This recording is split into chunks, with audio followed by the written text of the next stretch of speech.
I'd like to call the meeting of the Park and Rec Commission of October 22nd, 2021 to order. We're gonna go around the room and introduce the commissioners. I'm Steve Vesputa. Chuck Stackpole. Linda Cantor. David Corse. Bill Nicoletti. Debbie Davis. Jack Pritchard. Deb Satonic. Dan Lynch. Okay. Do we have any public dialogue? Tom, you good? No? Okay. All right. Approval of minutes. Can I have a motion? I'll make a motion. Second? I'll second it. All right, all in favor? Any additions, corrections, or anything? No? Are all in favor? Aye. Opposed? All right. You gotta abstain. Yeah, I think you have, Oh, Abstain. Linda and Dave? Yeah. Jack? Jack. All right.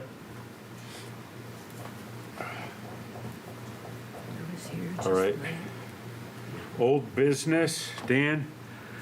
Questions from the previous meetings? as I normally do, I'll go over most of the stuff during the director's report. And, just that we have the playground committee here tonight, to give their report and update to our Park and Rec Commission. They're here this month to give their report, so they're up first under, new business. Okay. And we did elect our officers last month. Jim O'Connor was elected chairman, Steve Vesputa was elected vice chairman, and Billy Nicoletti was elected secretary. Our chairman Jim O'Connor had an emergency meeting tonight at his job at a Board of Education in Brantford, so we have Steve Vesputa here tonight running the meeting as our vice chairman, just so everyone knows. All right.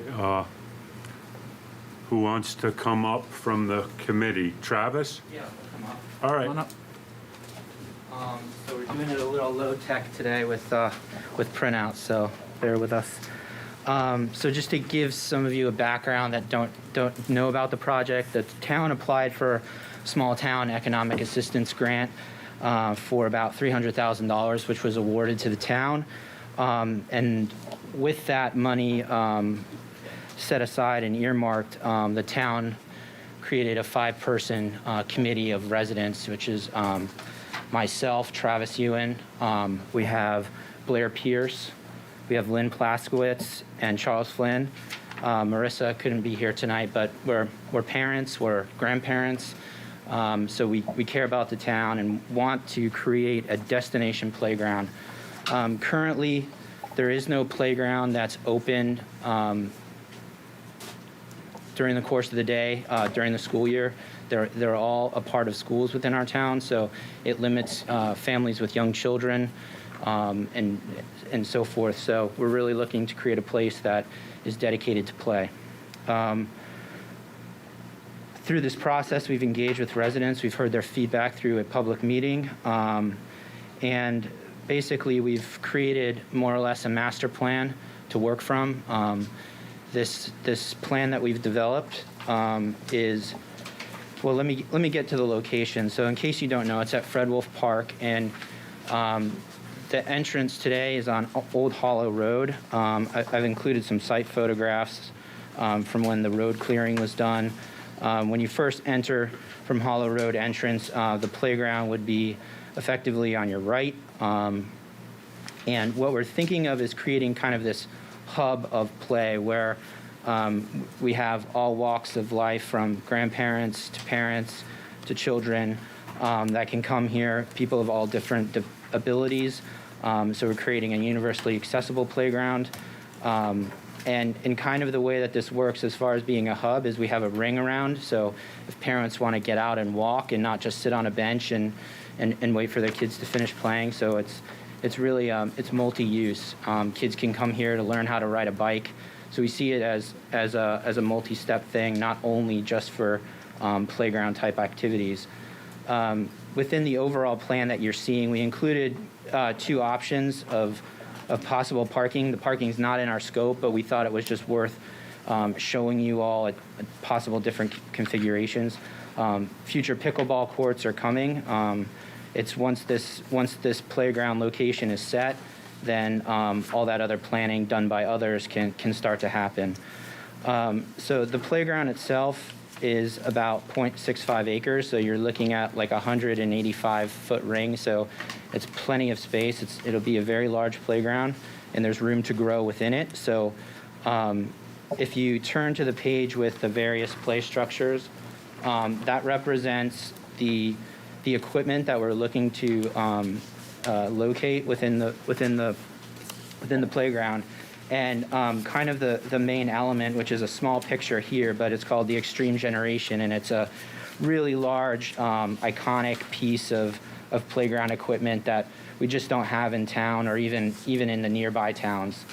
So it'll really be a place for kids to explore, get above the ground, and have a sense of risk, which is seemingly lacking these days. We also have a series of swings. We have 8 swings with ADA accessible bays as well. We have a sensory panel, which children of all abilities can go up to, and it has all sorts of sensory elements. And then if you turn the page to the kind of perspective, bird's eye perspective, we've created these zones. So you see the blue, which represents safety surfacing. So some of these things have fall hazard requirements. So we're just making sure we do our due diligence, and we're meeting codes where that's concerned. And then we just have some enlargements of the perspectives where you can kind of get a sense of scale for the large Extreme Generation. It's going to have a ton of play value from multiple slides, multiple heights, different things to climb on. And then some other shots of the playground itself. So I think those are pretty self-explanatory, so I'll keep moving on. I've also included our cost estimate for the playground, and we're at $382,000 and change for the items that I've shown you so far. We're working on fundraising right now, and so the fundraising we see as sort of a community effort where people have the opportunity to purchase bricks with their name on it, benches. There's lots of boulders on site, so we're looking to reuse those boulders and interpret them within the playground so they can be play elements. So it's not just plastic, it's also earth and rock and things like that. So, and part of that fundraising is there's the opportunity to have a name etched on the boulders. So we think that's kind of a great opportunity to the community can kind of build around. So I won't dwell too much on the estimate. It is what it is. Things are rapidly escalating in cost, like you all know. So really our next steps is to finalize our fundraising.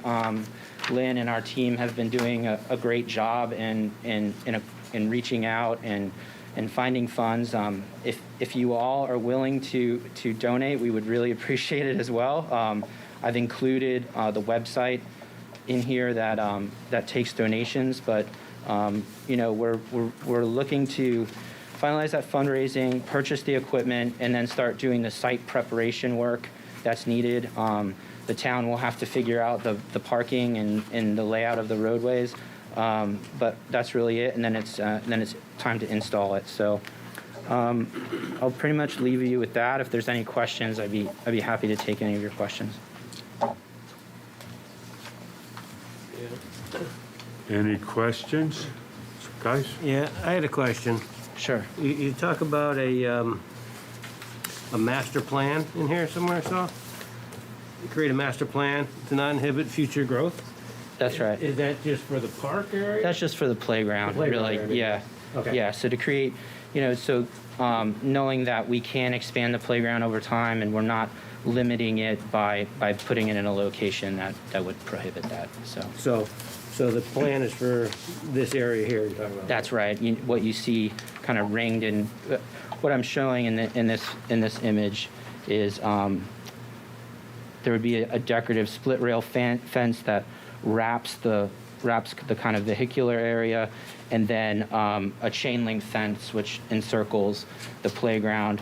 And then what you're seeing in blue would be the safety surfacing areas with some of the code required mulch. And then these green areas, there's plenty of room to grow, so if kids either want to just run out and play through there, they can, or we can expand that over time into more playground equipment. Okay. And do you need to complete all the fundraising before you can start? No, because some of it is, site prep work. So I think if we can lock the equipment in, given that the price of steel and things like that is going up so rapidly, the sooner that we can do that, then we know that we can bridge that gap, whether it's through additional town funding or through the fundraising process. So, yeah.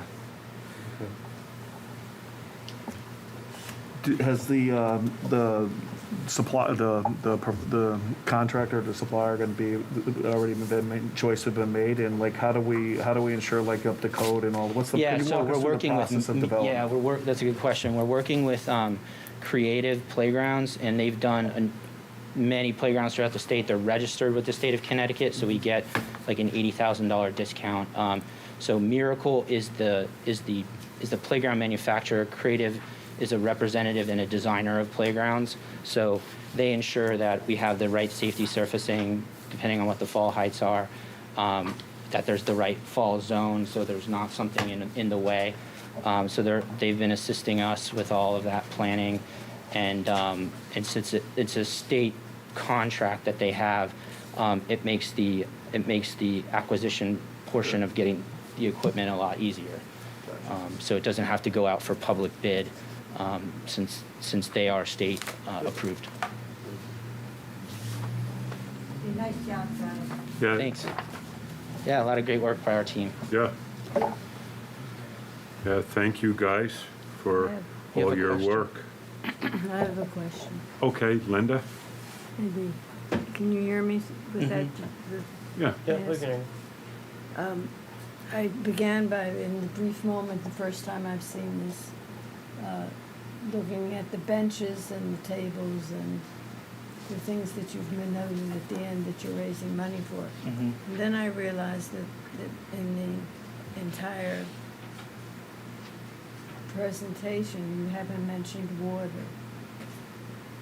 Water. And the ability to have bathrooms and, Right. As part of this scope, bathrooms are not included. There's it's part of what? as part of the scope of the playground, Right. because bathrooms are so expensive, that would have put us out of But the. could we have a water source of any sort? That's a good question. I think there's water for There's, irrigation. Yes. There's at the shed an irrigation system. So we have water, access to water and power on the But grounds. not in this plans, Well, right? I just have visions of remembering how many times I had to wash off the little kids and what spilled and what Mhm. messes get made, aside from the toiletry. Right. Yeah. No, it's a good point. I think water fountains and things of that nature. We're not precluding it. The roadway is not built yet, so there could be sleeving done, so that doesn't preclude having water in the future, or having water fountains in the future. So. bathrooms are not in the works for this project. Yeah, unfortunately, it would be a It really nice to depends. have thing. Portables? Yeah, right, Dan? There's portable bathrooms down there. We can They get have more. them. Yeah. When the time comes, we can Yeah. always get them and put them down there for the time being. Yeah. But in the future, after this is done, I'm sure there's gonna be stuff in the works for Yeah, possible bathrooms and fountains and water fountains of that sort. But Yeah. this is just, right now, this is just a playground project Yes. right now. yes. There will be, I'm sure there'll be other stuff down the road, but you gotta do one thing first, and Yeah. then you go from there. Great. Thank you. All right, Travis, thank you. Thanks, Travis. Tom? Yeah.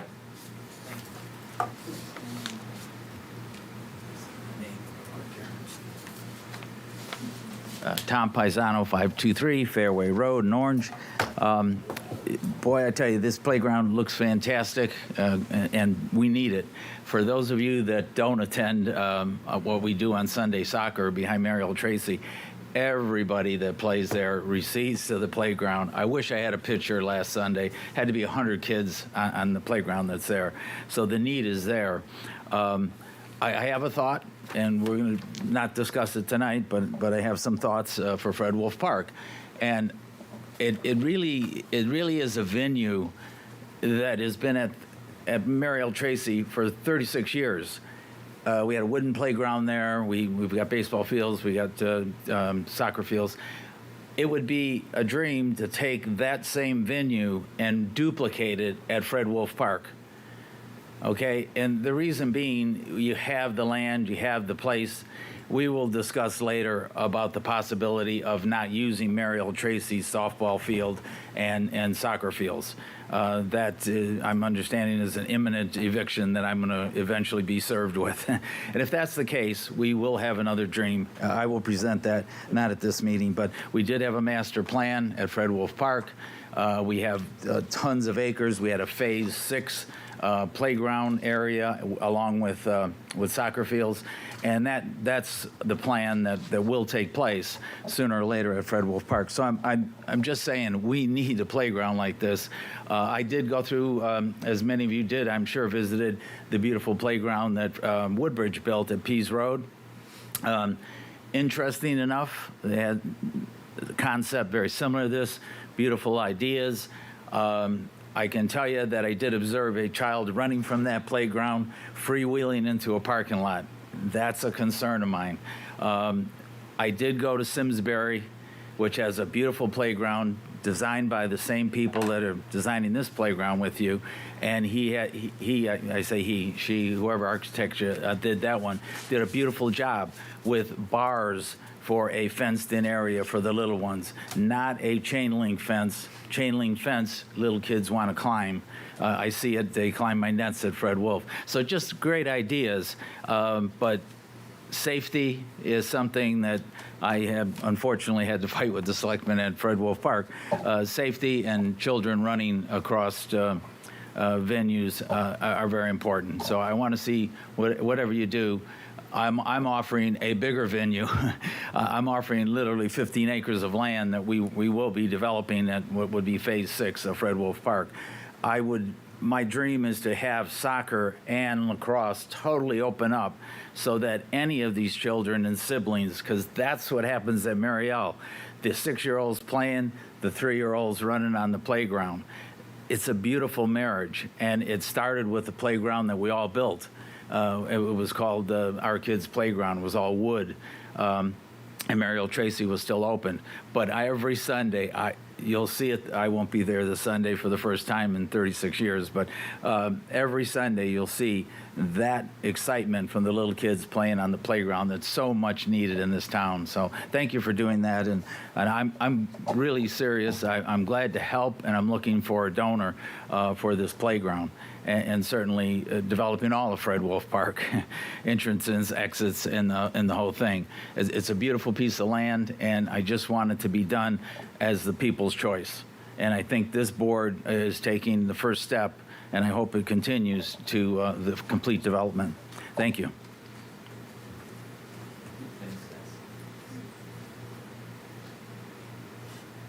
Thanks, Tom. All right, we'll move on. Grounds and facilities. I have nothing to report. Personnel, Dan? Everything's good. Yep, no issues there. All right, the budget. Thanks, guys. Thank you.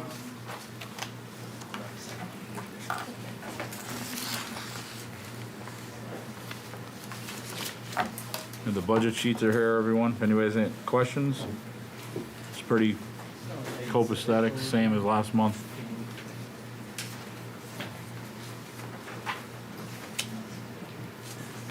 All right. Dan, the director's report. Yep, I have a few things to go over. I'd like to thank the Playground Committee for coming tonight and giving us a report and update. We'll get more updates as we go. I'd like to thank Tom Pisano from Orange Soccer Association for his input as well. Much appreciated. Okay, we have a number of things going on for those at home in terms of programming and swim lessons at the Park and Rec Department. So I'm going to go through everything now. As Steve mentioned, I'll do grounds and facilities first. We're coming to the end of the busy, spring, summer, and fall season down at Old Tavern and at Fred Wolfe Park. Obviously, the last grass mowings of the year will be taking place this month. Fall baseball and softball at Old Tavern Road concluded last weekend. I think there's a couple makeups this weekend, but by the end of this month and after Halloween, fall baseball and softball will be done. Orange Soccer, Tom, I believe, mid-November? Yes. Usually that weekend of November 13th? Yes. Yep, as well as the lacrosse programs down at Fred Wolfe Park and Mary L. Tracy. Just so as everyone's aware of that. Turned off the water today. Yeah. Awesome. Thanks, Tom. In terms of programming and swim lessons, registration for the fall 2021 swim lessons and programs began on Monday, the 18th of October for residents of Orange. We're offering a host of programs for youth and adults. It's all included in your packet there. For those at home and those here, in terms of our youth basketball league this year, unfortunately, we aren't able to get in the gyms and the schools during the week at nights for practice and in the weekends for the games. So we have gotten a lot of complaints and a lot of people want us to offer something, but we are going to do the best we can. We're going to be offering a modified youth basketball league program. Registration is going to start on Monday, this Monday the 1st, the day after Halloween. We're going to have to run everything at High Plains, our small gym. For the boys 7 and 8, boys and girls 7 and 8 league, it'll still be the same, 5-on-5. But for the boys and girls 9 through 13 leagues, we're going to have to do 3-on-3 because the High Plains court is too small. So that's why we're calling it a modified league. We're going to do the best we can. That's all we can offer. We're going to run 2 6-week sessions. So if somebody doesn't happen to get in that first 6-week session, they will automatically be put into the second session. So we're going to run from, say, the beginning of December to the middle of January, end of January, and then the end of January through the middle of March. So we're going to run 2 6-week sessions. It's all on the website. We have forms in the office, and we're going to be answering all the questions in person at registration on Monday. So anybody has any questions, feel free to call the office. You can email me, or email any of our staff at the Park and Rec office, but we'll be there all week taking registration starting on Monday. Also, Ski Bums registration will be starting on Monday as well, the 1st. So Monday's going to be busy. And again, we're there Monday through Friday, 8:30 to 4:30. Any questions, either email us or call the office or stop by. We're there. Okay? All the information, again, is in your packet here. Just a couple of highlights from the month. Our Orange Youth Services Department and our Park and Rec Department held a Halloween drive-in movie on Friday the 8th of October. The movie was Hocus Pocus. It was right on the lower fairgrounds there behind the Country Fair Museums. Went very well. I'd like to thank Stephanie Middleton, Lynn Plaskowitz from our department, Jessica Simone, who's the Youth Services Director from Community Services, for all their hard work for the event. It went very well. And also the Funtober at the fairgrounds was held this past Saturday, the 23rd. Again, our department and with the Community Services Department collaborated with the event.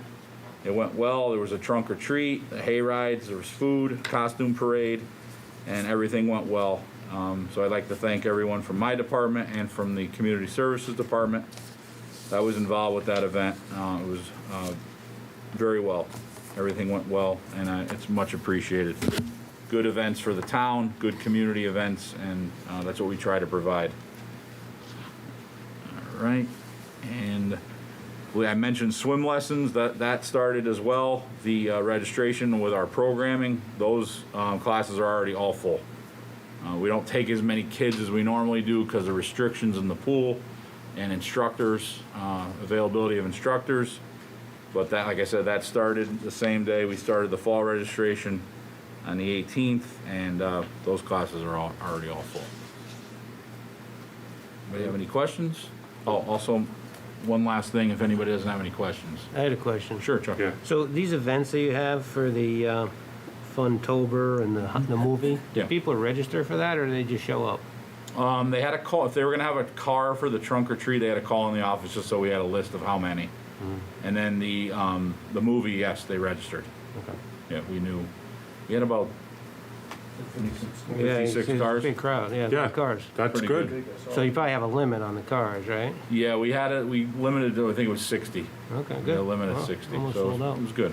Yeah, Are okay. the locker rooms opened? Yes. Okay. And like I said, the swim teams are all are there Yeah. like normal.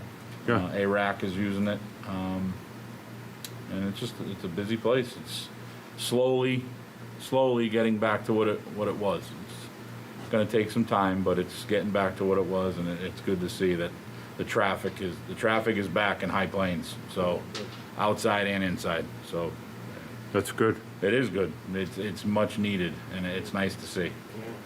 Yep. Oh, and the last thing from a couple months ago, and has been going on with Fred Wolfe Park and this project and everything about the fence, just so everybody's aware. I received a letter from the first selectman that was addressed to the Orange Fence and Supply Company here in Orange, Roy Cosacrio, at a meeting of the Board of Selectmen on Wednesday, October 13th, 2021. The selectmen unanimously voted to award the proposal for the fencing at Fred Wolfe Park to the Orange Fence Company for the 5-foot fencing in the amount of $21,175 and replacing the damaged guardrail in the amount of $1,300. Please proceed with the installation. I would like this completed as soon as possible. Thank you, James M. Zioli, First Selectman. So I'll keep you updated on that as well, when that will be installed. And that's the letter of the approval that was done by the Board of Selectmen at their October meeting. And that's a fence that's in this picture?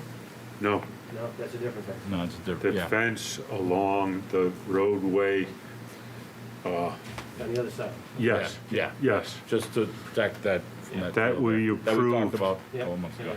a couple of months ago. Yeah, so that's the official approval of what needs to be done down there. Yeah, and it's 5-foot fence instead of 4, so that's good.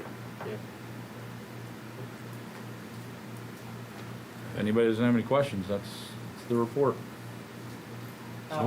Dan, I got one question. Yes. In regards to the locker rooms in the pool area, so for swim meets, the kids, are you able to use the lockers and all that? Yep, Okay, great. Thank you. they have to be in masks though, Okay. until they get to the pool. Sure. Great job, Dan. I was just kind of curious, like, if there was any, if you could comment, like for as far as the programming and things, and with the current state with COVID and everything else like that, like how much are we still turning away? Is that getting any better, or can you comment on that at all? Turning away in terms of? In terms of like we're at capacity or whatever, but are numbers limiting other people to not take like swim take their lessons service? alone, there's certain numbers with the ratio to instructors and Yep. stuff, so it's not as many, can't have as many kids in the class Yeah. as you normally would. Yep. And there's not as many classes offered. Right. So in regards to that, it's a little bit limited. Yeah. But in terms of programming, like land-based programs. Yep. Basketball, I mean, like I said, It we're is just in a what it is. smaller gym. Right. So we have to limit it, and Sure. unfortunately have to make the ages 9 to 13 Yeah. 3-on-3 because the kids are just too big. Yeah. And it's probably going to be only one parent or whatever in the gym at the same time. There's just, It is what those are it is. little restrictions that we have to follow. Right. Hopefully somewhere down the road, it'll get lifted. Yep. But in terms of the other programs that we run, like karate and things like that, Yeah. the numbers, I mean, they're taking 15 to 20 kids per session.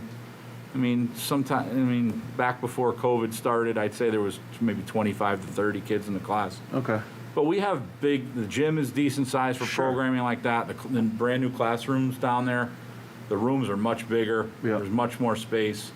Everybody's still wearing masks in the classes and programs. So in terms of that, we're following those protocols. Right. But the numbers are getting a little bit Good. better. They're Yeah. not as small as we were when we first started up with the programming. Yeah. that's getting good. So we're better, not turning but away. We're not turning away No. other people. A lot. No. Okay. Cool.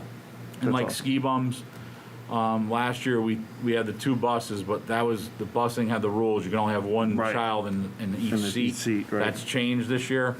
So now we can take 60 kids instead of 40. Perfect. So that's what, it's improving as time moves on That's with awesome. certain programs.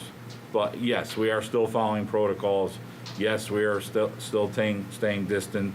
Yes, we're still wearing masks Yeah. until we're told Otherwise. Otherwise. Yeah. I wasn't questioning like the protocols or anything. I was just kind of curious to see how much numbers are we're gonna. like, yeah. as time goes on, we're getting a little more Yeah. in each program. I was worried. I was questioning. I was curious about the amount of people that trying to get into Right. these programs that couldn't because of that. Yeah. So it sounds like One that's the most limited is the swimming. Yeah. Unfortunately. Yeah. Gotcha. Thanks, Dan. Yeah. You're doing a great job. What about volleyball? The adult leagues, unfortunately, with the gym space, we can't use the gym at Yeah. night, so I can't do the men's league. I'm hoping after the new year, a lot of people have called about the adult programs. Yeah. I'm hoping after the new year we can maybe start something up. And the problem with the adult volleyball, the co-ed adult volleyball, is we usually use High Plains. And now with this modified youth basketball league, Yeah. I don't want to take away a night from the kids No. for an adult program. Well, we could probably start that up. I could start that up in February or March at some point and go right through the beginning of the summer. So again, we're just adapting to certain things. Hopefully next year, next fall, winter, we'll be back to our normal youth basketball league. Space and is our normal limited. gym time and for the adult programs too. And again, our men's softball league will be back this spring. That went well. We were able to do that because it's outdoors and there's no real issues out there. And that went great the last 2 years. So, All right. all right. Anything else? And just again, everyone at home too, I know, that come into the office, just be patient. I mean, a lot of people get a little discouraged with everything. We're doing the best we can with what we have. And trust me, we don't want to have to be doing this and have to restrict things and hold back on certain things. But we're honestly, and I've been, pumping up my staff for the last few months, actually the last year. We're doing the best we can with what we have, and everybody's doing a great job. Down at the pool, they're short-staffed down there too, as well as everywhere in this country. Everybody's short-staffed, but we're doing the best we can with it. So everybody just be patient, and we're trying to offer you the best quality programming and swimming programs that we can, and everybody just be patient, and everything will soon get back to normal. We'll be able to offer as many more things that we can that we normally did, but with what we're able to do now, I think we're doing a good job. Yeah. No, I was definitely impressed. So for sure. You guys are doing a good job. Yep. Thank you. Thanks, Dan. You got it. All right. Anything else? One quick thing. Yeah. Yes, Deb. I tried out the tennis courts and the pickleball courts.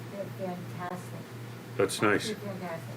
My one concern is that where they're located, which is very windy, and is there any way of getting the screens in, the wind screens that they use for tennis courts? Oops. Was it Go ahead, oops? Deb. Say that again. the windscreens that you could have on a tennis court. They'll be used a lot more, but that area is very, very windy. Yeah. But the courts are fabulous. Yep. Great job. So I'm thinking if somebody could look into We'll possibly have to look getting into I that. thought screens. we had windscreens at one point on those courts, no? Yeah. Okay. You know what, Dan? Look into getting them from the funds for the fairground rental, possibly. You got them ready for the spring. Thank you, guys. Much appreciated. You know? Yeah, They're we'll great. do. I got it noted. We'll take care of that for the spring. Thank you. Yeah. And Dan, how Yes, much? those courts are getting used a lot. Yeah, I mean, for years there, I mean, as you know, those courts were not in great shape, and hardly anybody would call in for reservations and permits. Yeah. And they're just nonstop now, which is good. And that's a good thing. did you beat your husband? I'd rather not talk about And which, and which is nice too, just so you know too, the fall tennis lessons ended today. So they had their last day today. So we got the fall lessons in, and they'll be back better than ever in the spring with the new courts. Dan, Everybody was happy with the new courts. yeah, check on the fund balance in the rental. The pavilion rentals, yes. Yeah. Very good. All right, anything else, guys? Motion to adjourn? Linda, you? All right. Debbie, it. I'm checking it. all in favor? All right. Aye, motion, yeah, Thank you, everyone. Steve, thanks for filling in. yep. Much appreciated.